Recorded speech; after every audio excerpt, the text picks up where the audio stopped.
Olá, excelente tarde para você. Seja muito bem-vindo à sua consulta com hora marcada. E hoje, pessoal, é quarta-feira. Você deve ter reparado que é sim aquele dia que a gente abandona o tradicional bate-papo nas poltronas por entender a importância de utilizar o poder dos alimentos para tratar de diversas condições que envolvem, é claro, a nossa saúde. Hoje é dia da nossa consulta na cozinha.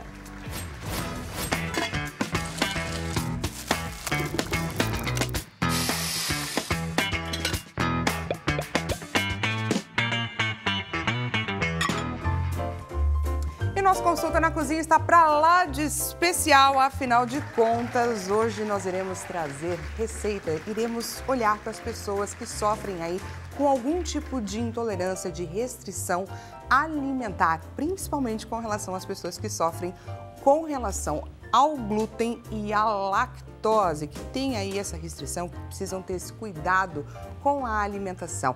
Essas pessoas, gente, na correria do dia a dia, muitas vezes se sentem excluídas ao chegar ali num restaurante, ao chegar numa lanchonete e verem ali que não tem, infelizmente, opções que elas possam recorrer. E aí, como é que fica tudo isso? Nossa consulta na cozinha está inclusivo. E hoje nós prometemos receitinhas práticas, receitinhas fáceis, acessíveis, mas também muita informação, pois a gente vai falar sobre os cuidados que precisam existir ali no preparo dos alimentos. A tal da contaminação cruzada, que é muito comum aí na realidade de quem sofre com intolerância ao glúten. Se você lembrou de alguém a quem essa nossa consulta é importante, é necessária, nós estamos em transmissão ao vivo pelo site, que é www.ritv.com.br. É só você correr lá e compartilhar o nosso link de transmissão, pois queremos, como sempre, chegar com informação de qualidade para quem precisa. Também te convido a você participar aqui do nosso bate-papo. Essa consulta, gente, foi marcada para você. Então, faça jus, aproveita esse espaço, encaminha para a gente a sua dúvida, o seu relato, pelo 0 Operadora 11 3337 5886. Eu tenho certeza que diversas dúvidas você tem e esse espaço que você consiga tirar com um profissional que está aqui pronto e disposto para te responder e para te encher de informação, porque informação, gente, salva vidas. E temos também a nossa clássica enquete acontecendo neste exato momento aonde? No nosso Instagram. Caso você ainda não nos segue, @consulta ao doutor HitTV. Diretor João Capellini, excelente tarde para você. Vamos juntos? Coloca pra gente a nossa enquete na tela. Então vamos lá, qual receitinha para fazer em casa sem glúten e sem lactose você quer aprender hoje? Então temos aí como opção brigadeiro de colher, mousse de maracujá ou pudim. Lembrando que esse é aquele programa que quem decide o final dele é você. E aí, como eu estou aqui para provar e comprovar, por favor, escolha uma receita dessas que eu vou gostar de aprender e também de provar com você. Não que eu queira aproveitar esse momento, longe disso, mas já que estou aqui e tenho essa função, pensa em mim e escolhe ali, de repente, eu já vou dizer, sou chocolatra. Mas seguimos então adiante, deixa eu te apresentar quem é a nossa convidada especial que está aqui para compartilhar todo o seu conhecimento na tela. Hoje a gente vai conhecer um pouco mais sobre a Gabriela Stachini, nutricionista, chefe e empresária. Já esteve aqui uma vez e está retornando, gente, porque o que ela tem para oferecer é muito importante para a gente. Primeira vez foi sensacional e essa com certeza não será diferente. Com 19 anos de experiência e chefe há 10, ela combina ciência e sabor para criar alimentos artesanais, saudáveis e também sem conservantes. Especializada em atender pessoas com intolerâncias alimentares, desenvolve produtos seguros, nutritivos e também deliciosos. Seu diferencial está na atenção, gente, a cada ingrediente, no cuidado em oferecer bem-estar por meio da alimentação. Gabi, seja muito bem-vinda mais uma vez. Obrigada, Dani. Obrigada a você por estar aqui.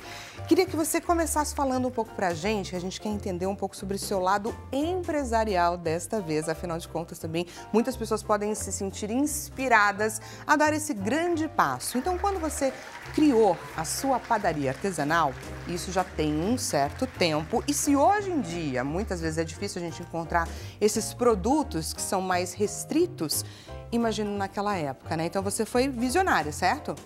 Sim, na verdade, há 10 anos atrás, até um pouco antes, era muito difícil. Na verdade, era quase que impossível você encontrar alimentos seguros, saudáveis e gostosos, né? Sem glúten e sem lactose. Na época que eu atendia em consultório, a gente via muitos os pacientes questionando, né? Onde poderiam encontrar, e a gente tentava dar receitas para eles reproduzirem em casa, já que fora era muito difícil, né? E aí, com o passar do tempo, a indústria mesmo começou a entender a necessidade desses clientes, né, desses pacientes, e começaram a trazer esses produtos com muito mais frequência. Hoje a gente encontra muitas opções no mercado. Porém, como nutricionista, né, e também nessa área, a gente precisa sempre se atentar aos ingredientes, à lista de ingredientes, porque apesar de ajudar muito essas pessoas, muitos produtos são muito cheios de conservantes, aromatizantes. Deixam de ser nutritivos. Deixam de ser nutritivos. Eles atendem à necessidade do sem glúten e sem lactose ou sem leite, mas no quesito saúde deixam muito a desejar. Olha isso que interessante, gente. É até importante para a gente entender por onde que caminham nossas escolhas, inclusive nos supermercados. Muitas vezes a gente vê os produtos ali, mas isso não significa que eles sejam saudáveis. Eles só estão atendendo, de fato, às necessidades das pessoas intolerantes. Com certeza, isso mesmo. Olha só, gente, que bacana, que necessário a gente entender um pouco sobre tudo isso, né? Como que funciona. Então, você como empresária, você identificou no mercado essa necessidade e falou, bom, vou atuar então por aqui. E o seu negócio, ele foi pautado e criado, pensado nessas pessoas que estavam sendo excluídas. Mas existe também uma outra alternativa, que seria eu incluir no cardápio opções. Eu não preciso focar necessariamente o meu negócio nessa questão e posso ficar nas opções, certo? Sim, você pode. Qual caminho é mais vantajoso? Você consegue trazer os prós e os contras de cada um deles? Quando você foca, como eu, no cliente que tem restrição real, assim, à lactose e ao glúten, é importante você estar só neste nicho. Por quê? A gente tem a questão da contaminação cruzada. Então, estabelecimentos que têm opções sem glúten e opções sem leite não necessariamente vão atender a todos os intolerantes, porque existem os graus, né, tem as intolerâncias, tem as alergias alimentares, que aí são mais graves e aí não pode ter essa contaminação cruzada. Então, eu optei por ser exclusiva para atender realmente quem não pode de jeito nenhum. Então, não tem nada que entre na minha cozinha que tenha glúten. Que aí já facilitava nessa questão da contaminação cruzada, do preparo do alimento, dessa estrutura que você precisava ter. Sim, mas as pessoas que são intolerantes, elas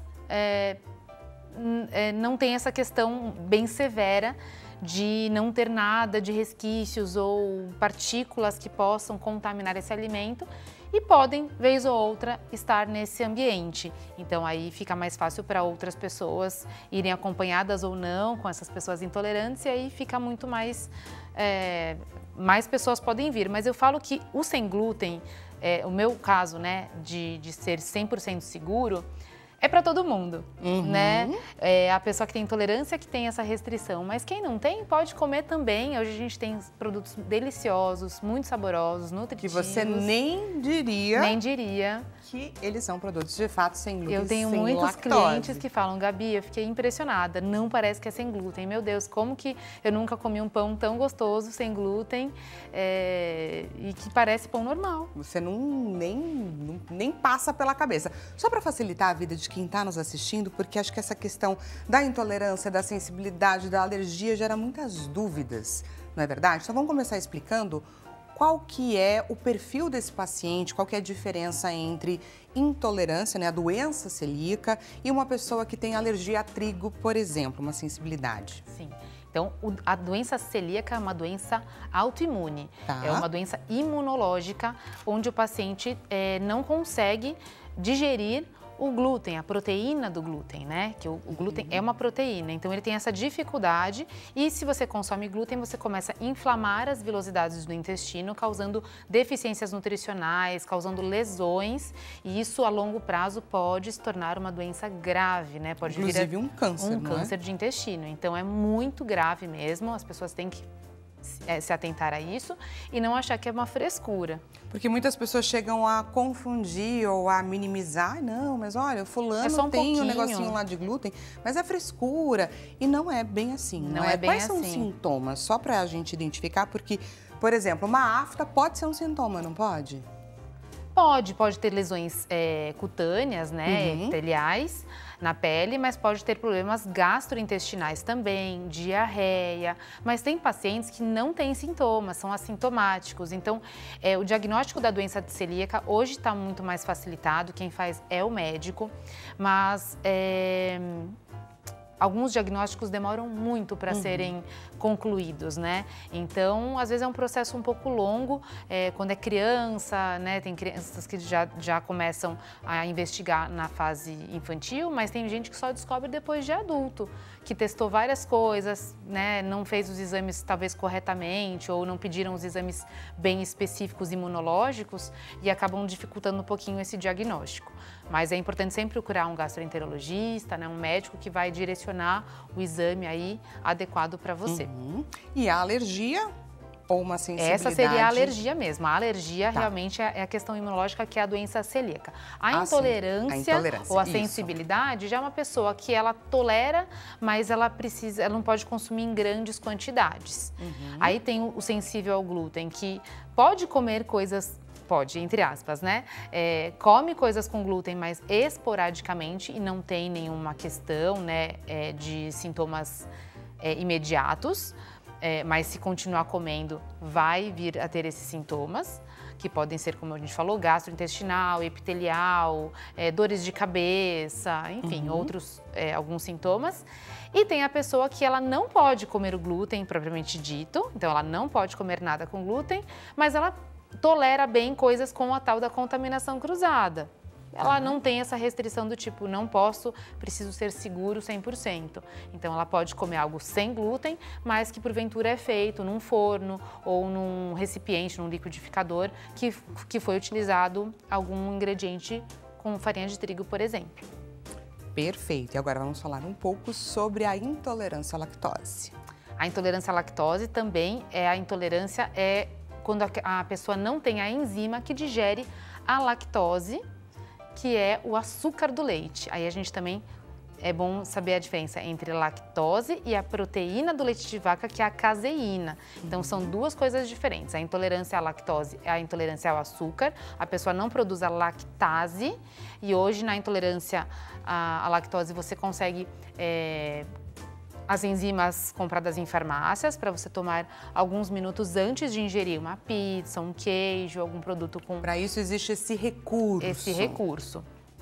E aí para intolerância. Para quem tem alergia à proteína do leite de vaca, já é uma outra questão, que aí a pessoa não pode comer nada de leite e derivados, porque vai ter a caseína, que é essa proteína, né? Então são duas coisas. A intolerância é possível com o recurso da lactase, já a alergia não tem solução. É evitar mesmo o consumo do leite e derivados e optar pelas opções vegetais. E olha só, pessoal, imagina todas essas questões que a doutora acabou de trazer pra gente e uma pessoa, de repente, é chamada para um jantar, é chamada para uma festa em família. E aí, quando ela chega lá, não existem opções para ela. Ou quando existem, infelizmente, isso pode levar a alguma consequência. Aquela pessoa pode comer, passar mal, enfim. Por isso, a importância desse nosso programa hoje, da gente debater receitas para a gente incluir essas pessoas e não simplesmente lidar com, não, é frescura. Então vamos para a nossa primeira receitinha de hoje, gente. Prepara o print que vem coisa boa por aí, na tela. Primeira receita, bolo de abobrinha com chocolate. É isso mesmo que você está lendo, gente. Ingredientes, prepara o print. Uma abobrinha média, uma xícara, 2 ovos, meia xícara de pasta de amendoim sem açúcar, 1/4 de xícara de mel, uma colher então de chá de extrato de baunilha, 3/4 de xícara de farinha de castanha de caju, uma colher de chá de canela, uma pitadinha de noz moscada, que é opcional, uma colher de chá de bicarbonato de sódio, pitadinha de sal também, meia xícara de chocolate picado. Conta pra gente um pouco a respeito dessa receita que você está compartilhando com a gente. Bom, aqui é inusitado ter a abobrinha no bolo, as pessoas não imaginam. Achei muito. É muito legal porque eu gosto de misturar alguns vegetais que são neutros, então não façam careta, porque é um ingrediente totalmente neutro que não vai ser percebido na receita. A abobrinha ela é muito versátil, por ela não ter um sabor muito forte, ela entra aqui, na verdade, como ela, quando a gente bate, ela tem muita água, então ela vai entrar como líquido da receita. Aí que também tem o pulinho do gato, que muitas receitas iriam ou leite, ou suco, ou água. Então, nesse caso, a gente não está usando um líquido, mas a gente está usando a abobrinha que tem a própria umidade dela. Olha que bacana. Desculpa te interromper, Gabi, mas eu só queria dizer que você aí, ó, acordou William Amaral, que estava quieto, estava na dele, nosso sonoplasta, ele já está até aqui interagindo e questionando aqui, querendo saber um pouco mais, pelo que eu entendi das reações dele a respeito desse bolo aí de abobrinha. Ele também achou, olha aí. Achou um pouco estranho. Diferenciado. Mas vocês vão ver que é muito legal. E aí, vamos pensar nas crianças, né? Que as mães têm dificuldade de incluir alimentos, vegetais. Poxa, tá dentro de um bolo que vai passar despercebido. E a gente vai agregar fibras, vai agregar vitaminas, minerais. Então é um bolo nutritivo e gostoso, com chocolate, que todo mundo gosta. E é isso mesmo que a doutora falou, né? Que bacana, porque você está incluindo a pessoa que tem as restrições, as crianças também, e a gente pode chamar esse de um bolo funcional. Um bolo funcional, totalmente. E a gente pode também fazer algumas substituições depois que a gente tiver alguma dúvida, né? Então, eu adocei com mel, mas você pode utilizar, quem não pode com açúcar, pode usar um outro tipo de adoçante, pode substituir pela pasta de tâmaras, um adoçante culinário para quem tem diabetes, por exemplo. Então, a gente consegue fazer algumas variações. No lugar do óleo, que todo bolo geralmente vai algum ingrediente oleoso, né? O óleo, a manteiga. Para dar também umidade, né, para essa massa. Aqui a gente está usando a pasta de amendoim pura, sem açúcar. Então, no lugar de um óleo vegetal, geralmente vai óleo de girassol ou vai manteiga. A gente está usando aqui a pasta de amendoim, que ela tem uma gordura natural, também agrega nutrientes, agrega fibras e a própria oleosidade do próprio amendoim, que é um alimento super saudável também. O que é mais difícil numa receita como essa? Você alcançar a textura, por exemplo? A maciez de um bolo com farinha de trigo? Com certeza. Aqui a gente agregou muitos ingredientes que vão dar umidade. A própria farinha da castanha do caju, que também é uma oleaginosa, né, que tem uma gordura natural. A umidade do vegetal também, da abobrinha, que vai trazer essa umidade. E então, assim, a gente combinou os ingredientes para justamente dar essa maciez e você vai perceber que é um bolo bem fofinho e bem maciozinho. E tem alguma dificuldade ou algum preparo diferenciado na hora de misturar todos os ingredientes? Como por onde que passa tudo isso? Não, a gente pode fazer tudo no liquidificador. Quem não tiver liquidificador, existe a possibilidade de você ralar a abobrinha e aí você pode fazer na mão. Porque a abobrinha tem muita água. Se você ralar, você vai ver que ela vai ficar bem molinha, bem fininha. Então você também pode fazer na mão, né? Assim, ralar ela e todos os outros ingredientes serem misturados com um batedor de arame ou com uma colher. Dá para fazer também dessa forma. A gente vai misturar tudo para chegar no pontinho da massa, alguma coisinha assim, ou a gente narra? Como? Desculpa. Se a gente vai misturar os ingredientes para chegar aí para mostrar qual é o ponto da massa. Sim, a gente vai bater tudo no liquidificador. Por último, a gente vai acrescentar só a farinha. Sempre a farinha eu gosto de misturar na mão e não no liquidificador. Olha, essa daí é a dica da NutriChef para a gente conseguir fazer o passo a passo e chegar nessa excelência dessa criação. Bora lá! Bora lá? Maravilha, gente! Então a gente vai começar colocando os líquidos, que sempre eu sugiro a gente colocar os líquidos para que a lâmina não fique, ela bata direitinho. Então vamos colocar os ovos, o nosso ingrediente inusitado, a abobrinha. Olha ali, William Amaral, a abobrinha temos. Temos a abobrinha. Se a gente for parar para pensar em termos de sabor, ela não tem um sabor muito forte. Justamente por isso que ela é muito versátil, né? É possível. Ó, não façam essa. Hoje a gente vai ter que provar para comprovar. Sim. Uma forma de adoçar aqui o mel. É um ingrediente assim, aqui a gente está usando tudo muito, muito natural, né? Nada de... Quando a gente pensa nos ingredientes dessa sua receita, que vão trazer o adocicado para o nosso bolo, a gente tem o mel, o extrato de baunilha também e o chocolate, é isso? O chocolate é para dar aquele tchan, né, no final. Mas aí a gente só vai colocar no finalzinho mesmo. Tá. E a pasta de amendoim, que ela é sem açúcar. Então, procurem sempre uma pasta de amendoim que o ingrediente seja amendoim, né? Não inventem de comprar aquilo que quem é da minha época, sabe? Lembra daquela pasta de amendoim que a gente comia quando era criança? Que tinha muito açúcar, era mais açúcar do que amendoim.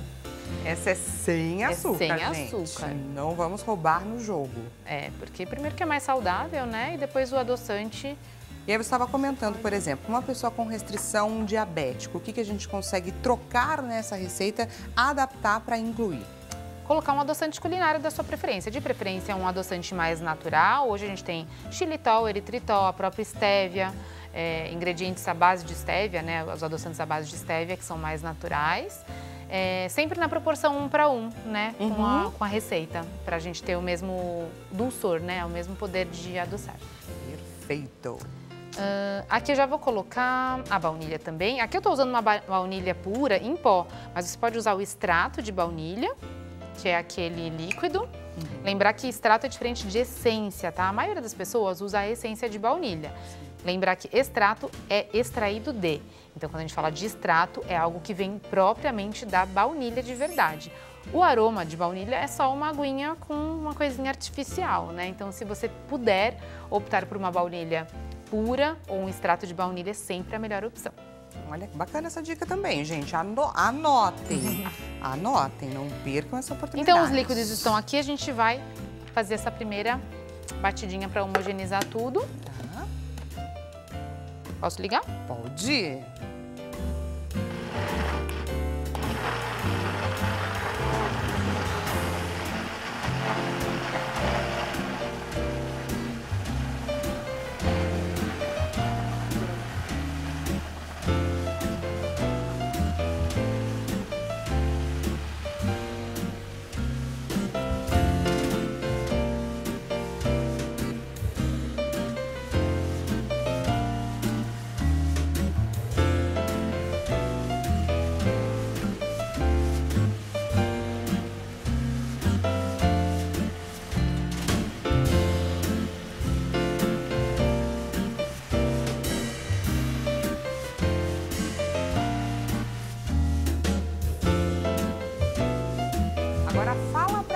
Pessoal, se não é maravilhoso pensar na praticidade de você fazer um bolo no liquidificador.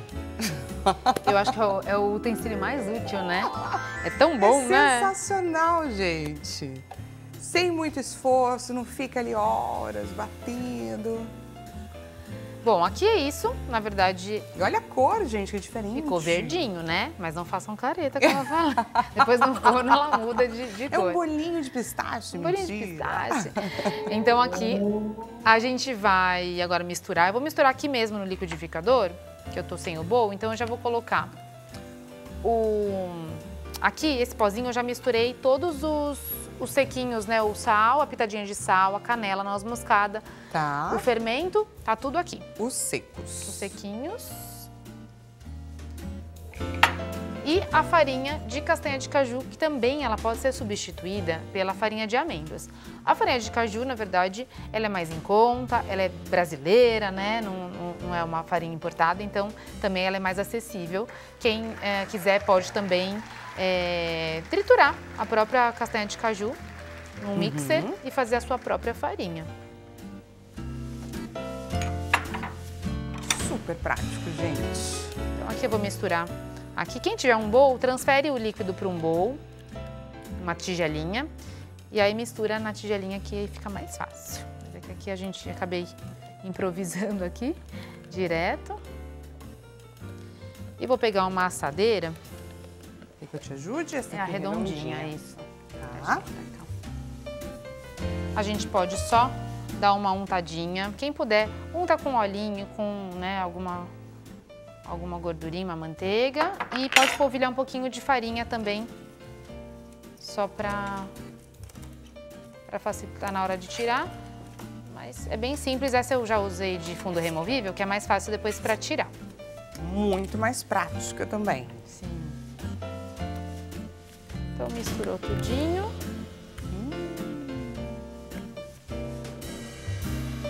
Quer virar um pouquinho, só para eles captarem essa imagem? Para quem onde eu viro? está nos Pra assistindo? cá? Isso, só para ver aí o ponto dessa nossa massa, gente. Isso. Olha, que linda. Vou já me virar aqui, que aí vocês vão ver bem, ó.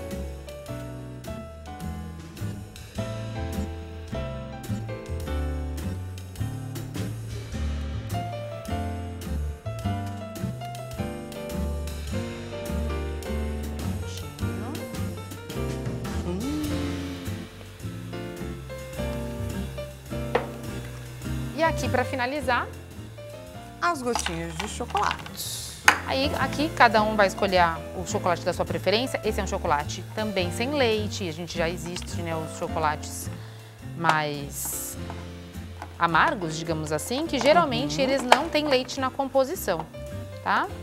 Então, aqui você quebra. Essas gotinhas minhas são um pouquinho maiores.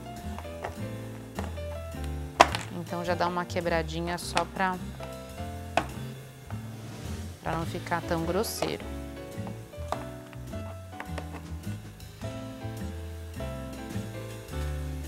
Aí você joga por cima. Pode jogar por cima. Esse também não é um bolo muito alto, tá? Claro que quem quiser um bolo mais alto, use uma forma menor. Quem quiser aquele que eu trouxe aqui, ele tá bem fininho, mas mais fácil também de cortar pedacinhos menores. Aí pré-aquece o forno.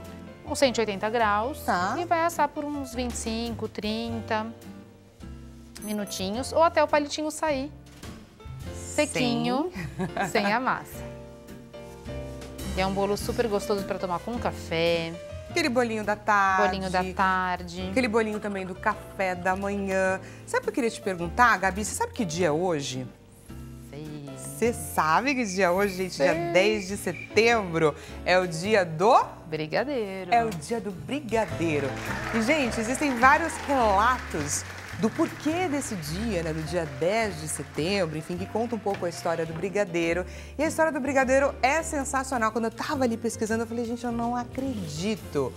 O brigadeiro, ele surgiu ali depois da Segunda Guerra Mundial, em meio a uma campanha política. Pois é, de um tal brigadeiro Eduardo Gomes, que estava ali concorrendo para ser presidente aqui do nosso Brasil. E ele tinha uma legião de fãs. Muitas mulheres que queriam ajudá-lo, parece que ele era uma pessoa bastante bonita e tudo mais. Essas mulheres queriam ajudá-lo a arrecadar fundos, é claro, para a sua campanha presidencial e fizeram ali um doce com aquilo que elas tinham à disposição. Porque você pensa, na época da Segunda Guerra Mundial, escassez de matérias-primas, então elas ali misturaram leite condensado, manteiga, chocolate em pó e começaram ali a fazer dinheiro para ajudar o tal do brigadeiro Eduardo Gomes a vencer a campanha eleitoral. Infelizmente, o desfecho não foi esse, ele não conseguiu votos suficientes, mas o Brasil conheceu sim, gente, o doce preferido de muita gente, o brigadeiro, que até hoje aí está nas paradas de sucesso. Quando você pensa ali, quero comer um chocolatinho, alguma coisa rápida e tudo mais, é logo um brigadeiro que vem à mente. Com certeza, o brigadeiro é paixão nacional. Paixão nacional. E aí o que a gente fez? A gente propôs uma interação no nosso Instagram para perguntar para as pessoas o que elas tinham por segredo, assim, qual que era o segredo delas para fazer a sua receita de brigadeiro. Consultor Doutor vai para um rápido intervalo, daqui a pouco a gente vai trazer essa interação também com o nosso público. Já estou te esperando, pois queremos sim dicas de como fazer o melhor brigadeiro.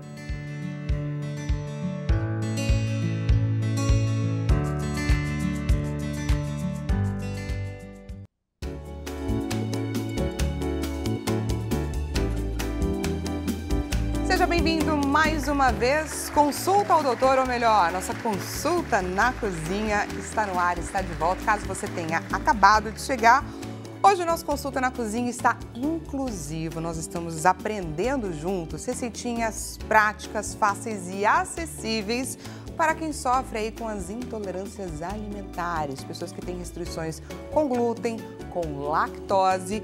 E nós, é claro, estamos trazendo estes caminhos e falando inclusive a respeito dos desafios quando você vai cozinhar para uma pessoa, por exemplo, que sofre com intolerância ao glúten.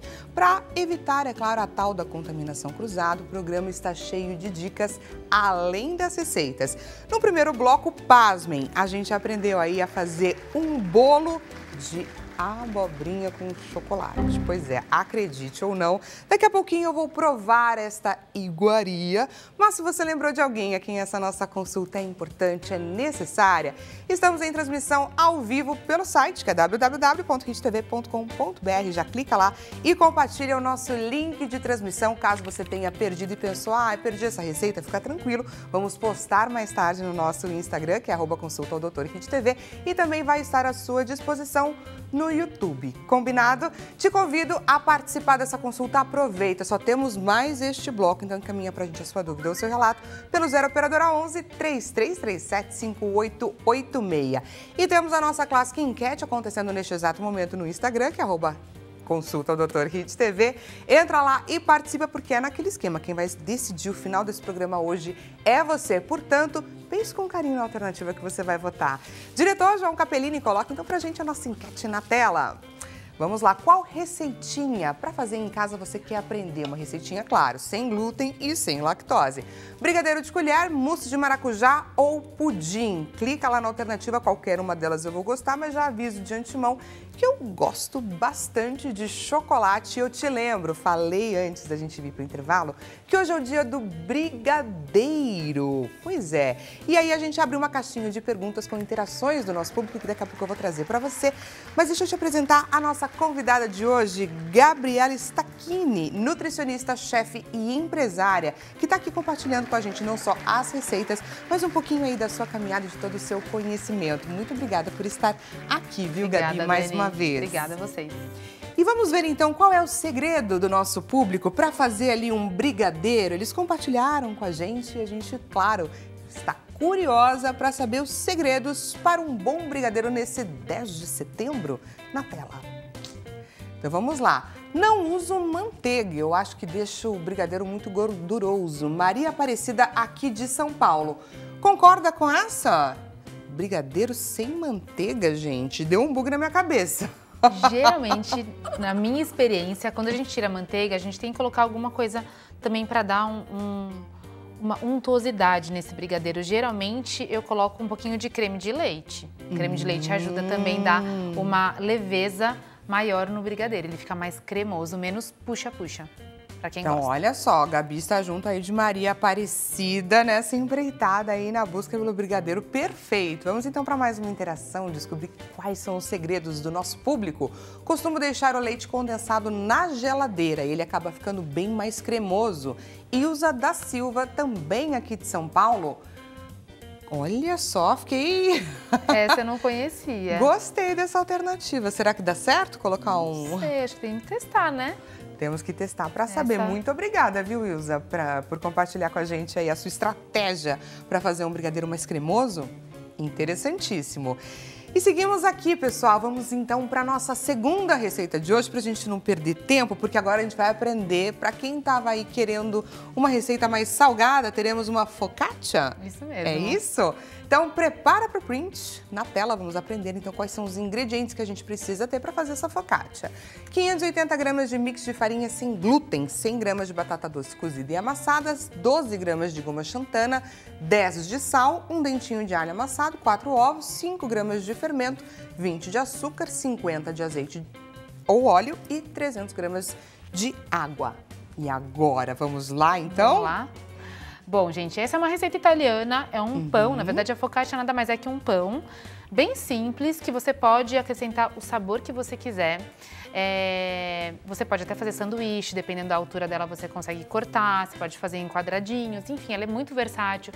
Pode comer pura, pode comer com um patezinho, com um azeitinho, como uma entrada, enfim, ela é muito versátil e a gente vai fazer uma versão sem glúten e sem leite também.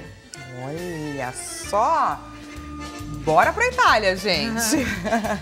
Queria entender um pouco sobre a goma xantana e a potência dela, principalmente para essas criações sem glúten. Sim, na verdade o glúten como a gente estava falando anteriormente, ela é a proteína do trigo e ela dá elasticidade para a massa. Aquelas massas que a gente vê o pizzaiolo fazendo aquela rede, né, mostrando aquela elasticidade da massa, isso é o glúten que faz, né? E quem não pode comer glúten? Como que faz para a massa ter elasticidade?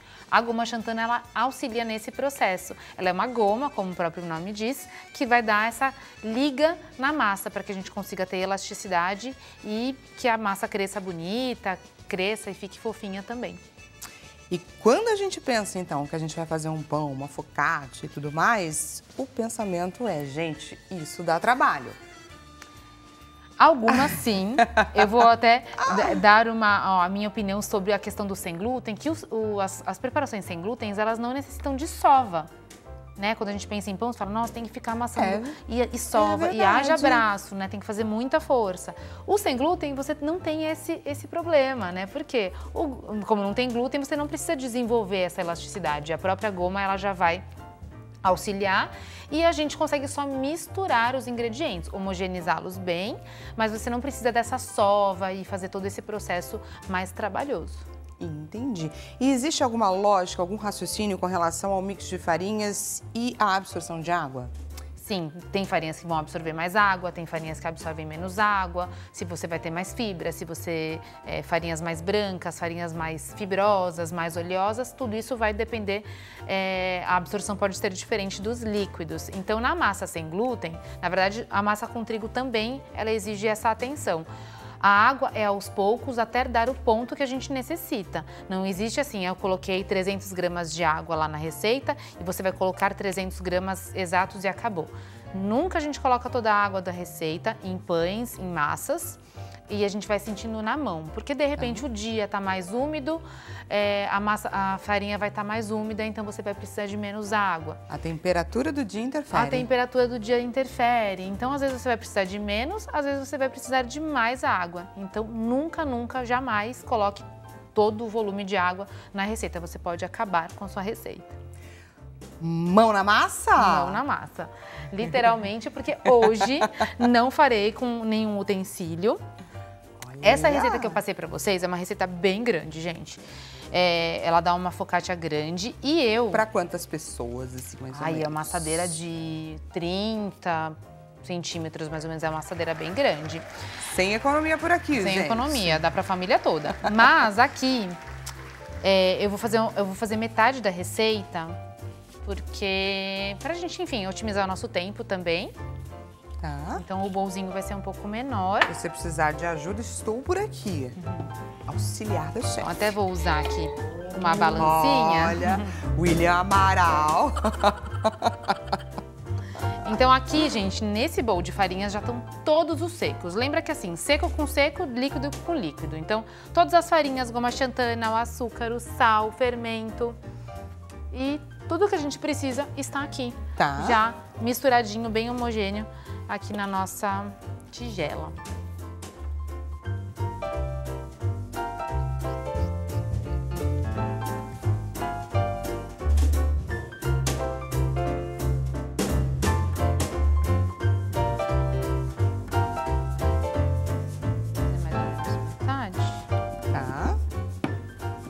Como eu falei, seco com seco, a gente vai agora colocar os líquidos. Eu vou usar a balança de novo. Que aí você tem a proporção entre líquidos e secos.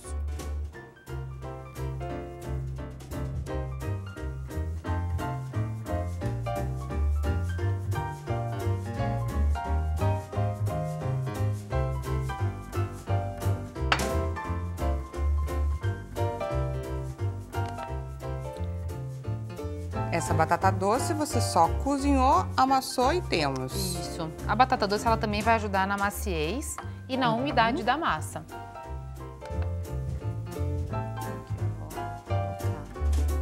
Metadinha só.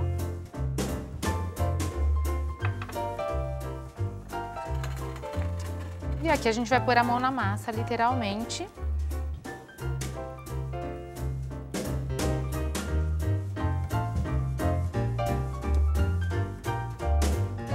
Essa é aquela hora, gente, que a gente começa o preparo e não sabe se vai dar certo, né? Porque parece que a coisa não vai dar liga, que não vai chegar no ponto, mas vai. Vai.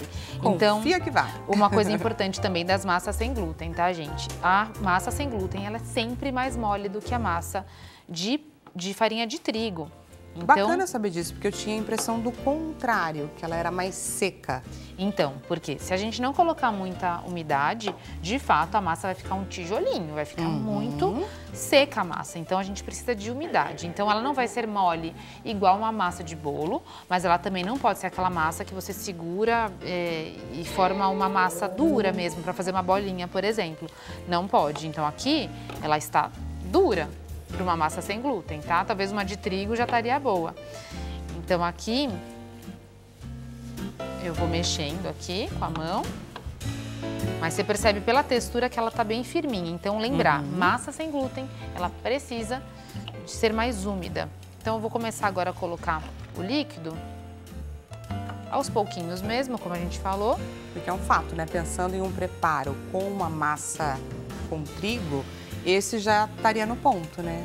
Sim. Aí é uma massa que você consegue pegar na mão. Calibrar essa sensação, né? Sim. Então aqui, como eu falei, como eu vou fazer uma receita menor,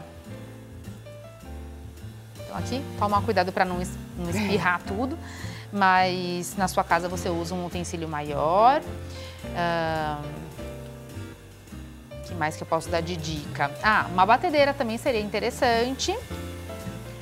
Para quem tem batedeira em casa, pode usar a batedeira com aquele batedor raquete, que é aquela retinha, né? Não é o bowl aquele de arame. Né? O de arame não, porque aquele é para bolo. Pode ser ou a pá ou pode ser o gancho também. O gancho pode ser uma...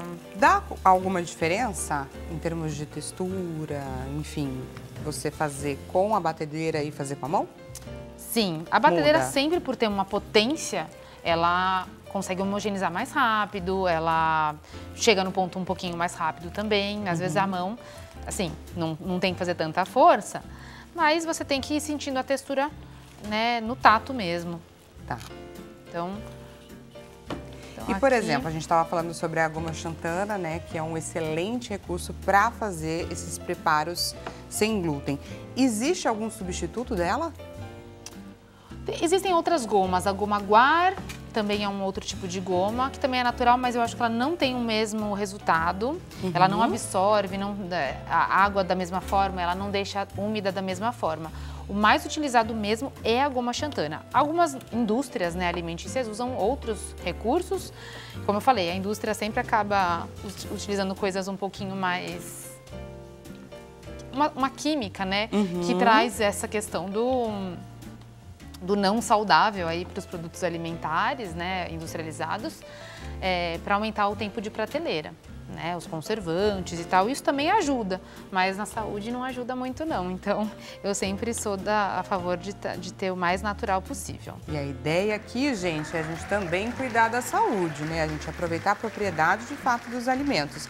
Chegamos então no nosso ponto da massa? Ela tá bem mole e bem grudenta. E é isso mesmo que a gente vai ter, tá? É uma massa grudenta mesmo, não ache que ficou mole demais. Eu só vou, na verdade, eu esqueci do alho. Na verdade, o dentinho de alho, gente... É para dar um saborzinho? É para dar um sabor na própria massa. Então, eu já devia ter picado ele, mas eu vou picar rapidinho. Quem tiver um espremedor de alho... Eu gosto, gente, porque acontece aqui do mesmo jeito que acontece na nossa casa. E é isso, existem as etapas? Existem, mas também tem meios da gente corrigir ali em andamento a nossa receita. Quem nunca, né, começou a fazer e fala, ih, esqueci o fermento. Aí sai correndo, pega o fermento, né? Enquanto tá aqui na frente é maravilhoso. E quando tem que parar pra comprar?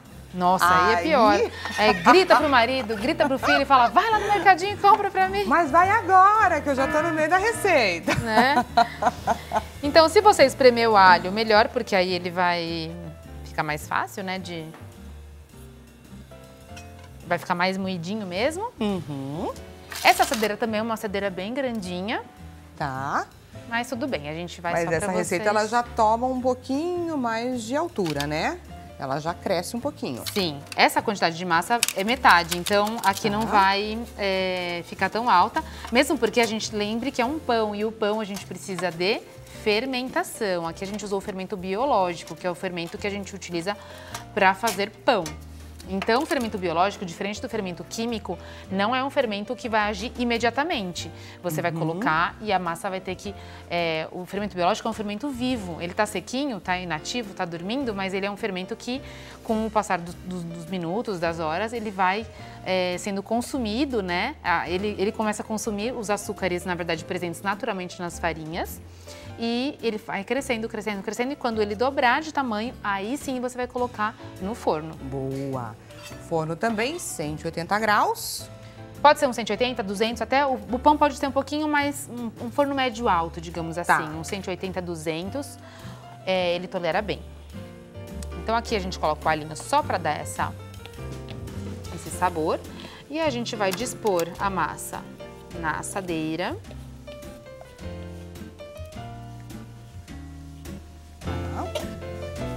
E aqui, literalmente, espalhando com a mão, sem dó. Eu vou já tirar. Se fosse uma air fryer, seria por quanto tempo? Na air fryer, sabe que eu nunca fiz pão na air fryer? Mas eu acho que ela é sempre um pouquinho menos tempo do que o forno. Sim. Ela é mais potente, né? Então eu acho que se a gente vai deixar aqui uns 30, 40 minutos... Deixaria uns 15, 20? Uns 15, 20 até ele dourar. Quando de você olho, perceber, né, que tá douradinho e o cheirinho já tá pela casa toda, você já pode ter certeza que ele tá quase pronto.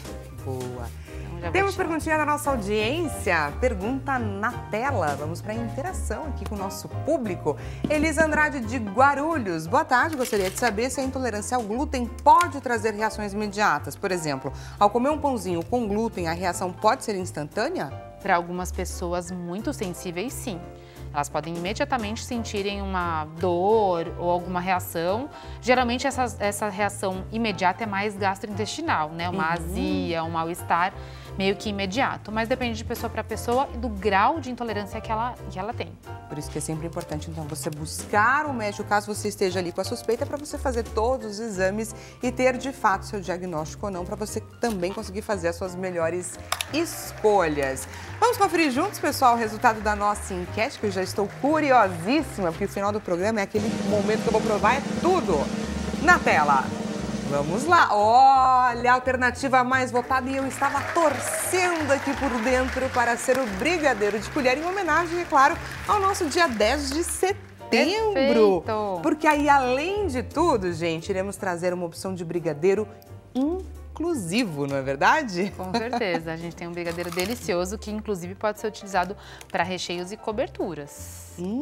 Gente, então esse brigadeiro, essa receita que a gente vai aprender agora juntos, é uma receita que vai poder ser utilizada tanto para acompanhar, de repente, aqui o nosso bolinho de abobrinha, quanto também para você comer ali de colher. Maravilhoso! Perfeito.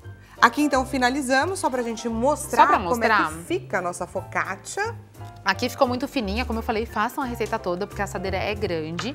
E aqui, na verdade, para finalizar a receita, a gente pode espalhar de forma bem... Desculpa. Pode espalhar bem grosseiramente, não tem muita regra. E aí a gente pode aromatizar com ervas, com manjericão, com cebola roxa, pode colocar dentinho de alho, pode colocar manjericão, tomate. Aí aqui a criatividade... né? O céu é o limite. Aqui eu sempre gosto de colocar um alecrim fresco. O alecrim com sal grosso é a focaccia mais tradicional. Quando você vai na Itália, quando fala focaccia, essa é o sabor tradicional que o italiano gosta. Alecrim e sal grosso. Alecrim e sal grosso. Olha só. Aí a gente finaliza com azeitinho. Azeite nunca é demais na culinária italiana. Não precisamos nos preocupar. Não. E o sal grosso para dar aquele salgadinho. Toque da chefe. Um toque mais gostosinho.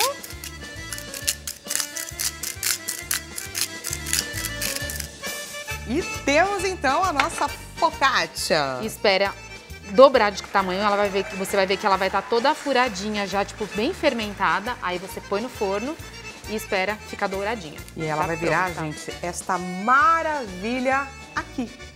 Nós temos, é claro, a produzida e uma pronta. pra gente conseguir provar e comprovar esta maravilha.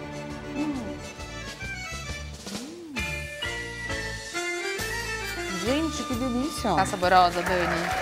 Perfumada. E a textura, pessoal, você realmente não imagina que esse daqui é um produto sem glúten e sem lactose também. Vamos para nossa receita do brigadeiro? Vamos. Quer pegar ou pra gente mostrar? Vou trazer aqui um brigadeiro só para mostrar para vocês. Essa texturinha aqui, ó.